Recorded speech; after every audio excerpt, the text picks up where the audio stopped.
Good morning, good afternoon, good evening, my fellow YouTubers. Welcome to another edition of Mary Sky Rita Lee's video blog. I'm Mary Sky, also known as Fleet Admiral Krabby McCoffee. If you're new to the channel, hit the like, subscribe, thumbs up button. If you're coming backer, welcome. So I just wanted to say this video is going to be talking about just a little bit touching base with prepping. Yeah, that's my channel, prepping. Now you guys can sit there and say, so what's so wrong about not prepping? Well, you can pay higher prices in 2025. I just went through several items that I buy, usually through bulk. For example, spaghetti noodles, price went up. Spaghetti sauce, price went up. Um, what else do I buy? Noodles in general, price went up. Now, a lot of you guys sit there and say, well, noodles are noodles. Noodles are not just noodles, okay? If you like rigatoni, up in price. You like penne pasta, up in price. You like raviolis, up in price. You like manicottis. Oh, I love manicottis. Woo! Manicottis. Alfredo sauce. Angel hair noodles.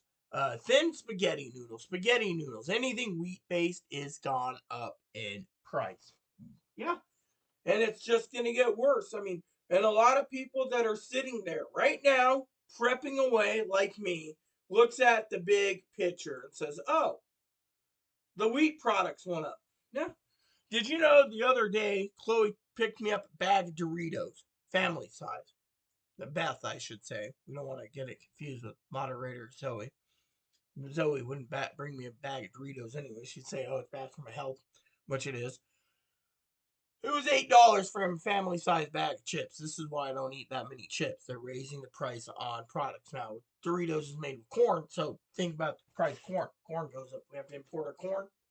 Unless a lot of Americans get their corn from America, we don't know how Doritos gets their chips, get their corn for the chips, but I assume they're importing it. So let's just say they're importing it for the sake of the argument. So everything you're buying, import it. So what does that tell you? Tells you logically you need to prep. Now I keep telling this to Higgins and to the rest of you fine people out there. You need Higgins as my moderator. You have to prep, okay? If you don't prep, prices is going to go up. Now, eventually things are going to happen. Now, this is something I want to talk to you really quickly to touch base on, okay? Because President Musk, Vice President Trump, and First Lady J.D. Vance wants to implement and take away supposedly, allegedly, and I'm only saying supposedly, allegedly, Social Security, right? And Medicare, and Medicaid, and food stamps, and SSI, throwing a lot of people supposedly, allegedly under the bus. Okay, let's just say for the sake of the argument, all right, that means you guys need to prep just in case. Think about it. He wants the stock market to crash. Okay, what happens if the stock market crashes? Are you guys going to sit around one morning and find out you get a pink slip in your work because they cut corners because you don't have a job anymore to buy milk for your kids' cereal because you were axed because the Great Second Depression started? Are you prepped for it? Have you basically put stuff away to prep for it? Now, Higgins is, oh, where's the stockpile money? Well, the thing is yeah, the everything happens for a reason, right? So Higgins, he's got his own ideas of what life should be like, but I want you guys to think about something outside the box here for a second, okay? I'm a prepper. I always prep. Now, what if hypothetically, moderator Higgins uh, and moderator Zoe and other people you know around you, say my own aunt, uncles, and stuff, right? All around our inner circles, loses SSI, SSDI, retirement, survivors, food stamps, medical. They said they're going to take the blowtorch to the Obamacare. Obamacare is the Affordable Care Act, which, let's just say, moderator Higgins agrees to taking away the Affordable Care Act, okay? He loses Medicaid, probably. Then what happens when he has no Medicaid? He's got no health insurance, no medicines, nothing. Blowtorching that is not right. Yeah, and you got a lot of Democrats probably in the House and Senate that's going to stand up and say, no, you're not taking a blowtorch. So they will literally vote no. Now, if it gets axed, And you got the Republicans blaming the Affordable Care Act. Remember, Vice President Trump said he's got a concept of a plan. Concept.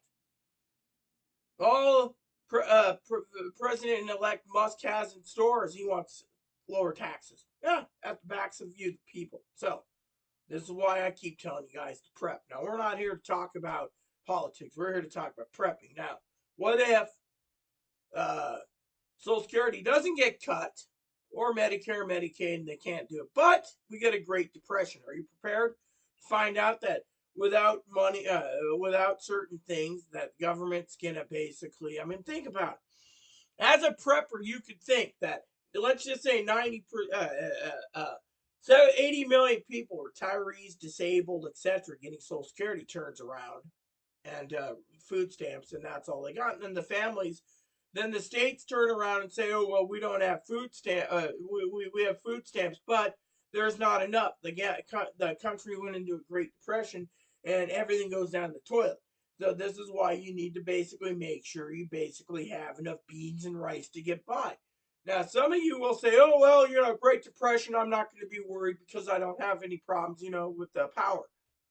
They may just turn around and say, "Oh, you're one of the few people in the damn county that's got Social Security, disability, retirement survivors, VA, little food stamps, all this, right?" They may just say, "Oh, sorry, Higgins, your electric bill is $600 a month." He'll be like, "But my house taxes, my this, my that."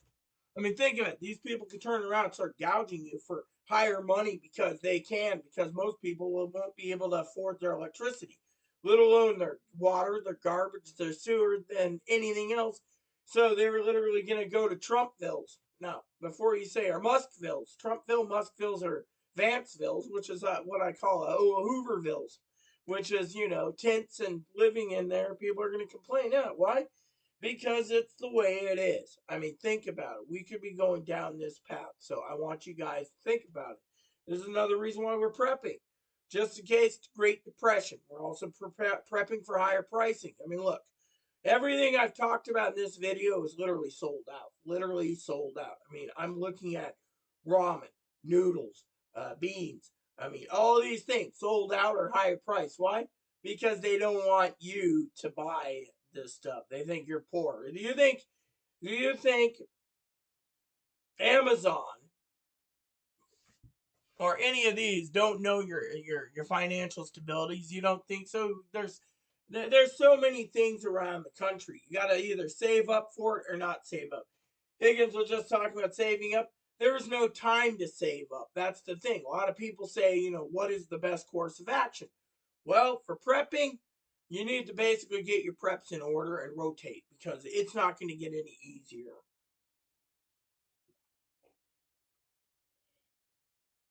I give you from January 20th to February 3rd, give or take, the Social Security payments will basically be sitting there uh we'll know then. Now, if nothing happens in that time frame, then you just take it 1 month at a time. But I want you guys to keep prepping. Now, another thing you need to talk about with prepping is higher inflation and higher pricing, because that's what's going on. The stock market's uncertain.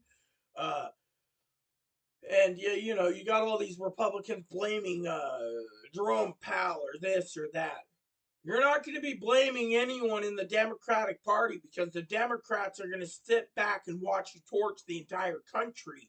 And this is another reason why we need to prep for it, because you guys think you're comfy in your house, but what happens if one day you find out the stock market crashed and we had a black swan event, like Tildor once said? Or what if we're prepping and certain areas of the United States get attacked by nuclear missiles or bombs, because you guys think you're all good? Instead, you don't have you prepping for the nuclear thing. Yeah. Or what if that doesn't? I mean, there could be nuclear, but we also prep for natural disasters, earthquakes, fires, flash floods, hurricanes, tsunamis, you name it. But you guys don't even think about it. Most of you guys, you think, "Oh, we have a phone that alert us of a tsunami." But by the time a tsunami comes in, you may be wiped out like Phuket, Thailand. Think about it. Are you prepped?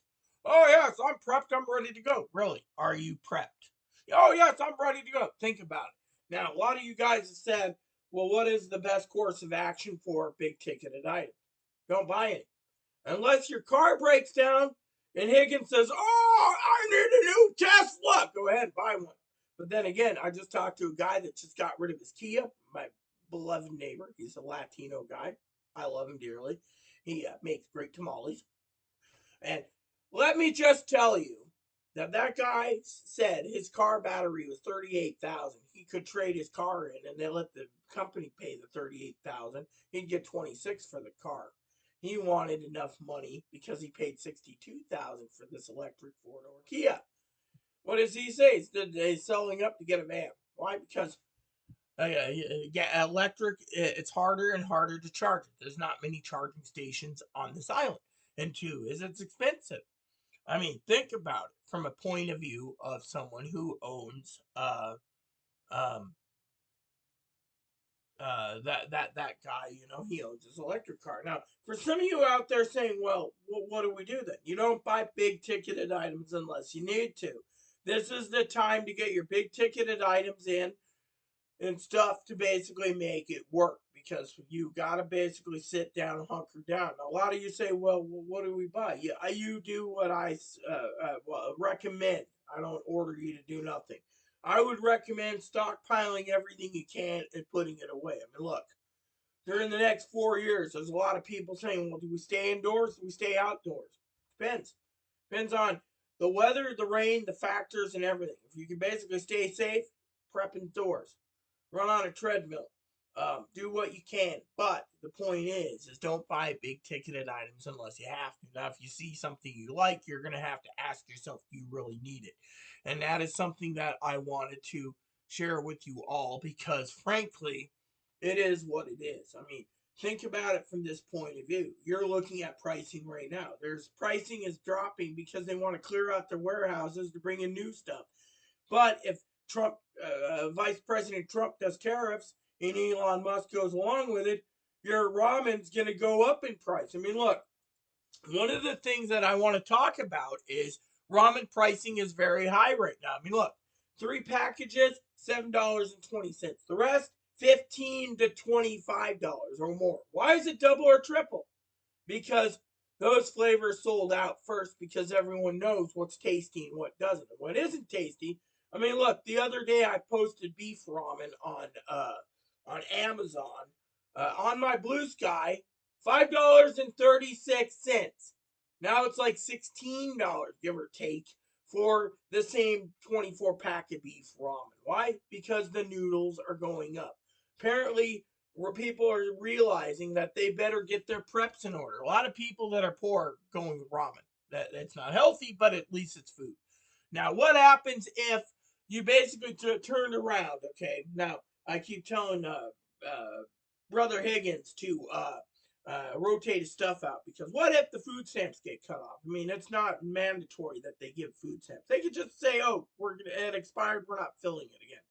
Meanwhile, no food stamps means a lot of people go hungry. This is why I keep telling you guys to prep just in case.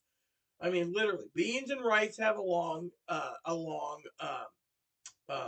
a longevity. Now, if you want to talk about a guy who was having a beer last night on a video, it's called The Enemy Within. I think he's a great Hispanic truck driver who was talking about stockpiling beans and rice. That's the point. The point is you need to stockpile what you can afford, get it stockpiled away. I mean, me and me and Beth's already putting in for more toilet paper, more coffee, more bar soap. We're doing what we can, but I also know that if you really want to conserve, Higgins says, "Oh well, what about water? What about water?" Look, you always keep several cases of water on hand. Now, my manager and I talked. I'm not allowed to put in 5 gallon buckets of water stacked up, because the buckets could basically break, and I'm responsible for apartment damage. So a renter's insurance would be on me. See, so Brother Higgins doesn't realize that. So cases of water stacked up, not touched, is a lot better if you get it in 1 liters, 2 liters, half gallons, whatever. You always, if you know there's a disaster coming, what you do is you always basically make sure you at least have 3 days of cooking water, okay, the minimum, and that is like the 2.5 gallons, and you take what you need for your water. Now, cooking water is different. Now, Higgins thinks you need toilet water. Most toilets in the country are gravity fed. Now, Higgins, of course, needs to worry about a sump pump, okay? Ours, it goes right there through the pipes, down the hill, and into the sewage treatment plant. Okay. Now, to me, I'm not worried about the toilet water. Okay. The drinking water is different, but you can maintain drinking water if you have a tarp, which always keep a tarp on hand, big enough one for your bathtub. Layer it, fill it up with water. All right. Make sure there's no tarps with metal rings. You don't want metal rings on your tarp. Plastic's fine. You're only using it for that, and you line your tub with water, or you can line it with water as long as your tub's clean. Throw uh, uh, treatment tablets, and you can have drinking water that way. You don't have to worry. But most people are like, oh, well, wait, look, I'm on an island. We're on a system where the power, as long as the power is running, we have backup power. As long as the backup power, and they get that, the city's got allocated the rules that says that the gas pumps in the island will be diverted the into trucks, which the trucks will run the generators, which the generators will run the backup generators for, say, the sheriff's radio system, the cell towers, and the water treatment plants, and whatever else that we need, or at least not the water treatment plant, but the sewage treatment plant, as well as cell towers and or other issues. Everyone else may basically just sit there and walk around, but certain businesses have priority for that gasoline or diesel for the generators to run. They can even drain the fuel docks on the docks, the fuel dock down at the harbors, to drain their fuel too, to keep it running during a disaster. I mean, literally, if it is a big major emergency, there's ways of diverting things. That's what the plans is. Thing is I'm not worried, because frankly they can also run the county water pumps, so we will always have water here. So the main thing is, if all is down, that's a different story, but we have enough people that are trained that can get things up and running really quickly here, so I don't think we have a problem. The problem I think we are going to see as a prepper is people not realizing food's going to get expensive, and that is something that is going right now. I mean, everything I've looked at on the spectrum is just too dang expensive. Why? Because, well, it is. Think about it. So if you want some tips, I will be making another video later today about big ticketed items, if you want to stay tuned for that, and how to basically get through the next 4 years. Now, a lot of you people say, oh, why should we prep for 4 years? Well, if you don't, you're going to be complaining about your price of eggs, your price of groceries, your price of gas. Oh, gas may get down to $2.50 if Vice President Trump makes a deal with President Musk to make a deal with Saudi Arabia. But right now, if we start tariffing Canada and Mexico, you're not going to be seeing any Canadian oil anytime soon. One of their natural resources we buy, or things for batteries for the Tesla cars, apparently, and other issues. So think about it from my perspective, people. I mean, literally, you got to think about outside the box right now. You can't just sit there and say, oh, life is good. We're going to get lower groceries. Lower groceries, not likely on this island. But the point is, I mean, right now, things are lower because we still have President Joe Biden as president, and Vice President Harris. But now, problem is, when we get the new people in, things are going to be different. So I want you to be prepped and ready to go. I mean, think about it. I mean, let me explain everything in detail in the next video. I also want to wrap up my thing and continue later. So thanks for watching, everyone. Remember, just keep on prepping. Prices are going to go through the roof. A lot of pricing on grain is going to go through the roof, and you need to be prepared for it. So thanks for watching. Please add and subscribe. Please post comments, leave feedback, suggestions. Hit the like, subscribe button. It's wholesome fun for your family, including your dogs, your cats, your bunnies, your service dogs, service bunnies. Hit the bell notification, thumbs up button, subscribe if you like my content. You can always donate at San Juan Island Prepper at AOL.com, San Juan Island Prepper at Yahoo.com. I take Amazon, eBay, Target, or Walmart or Costco gift cards. Thanks again, and God bless you in everything you do. And stay tuned for the next video.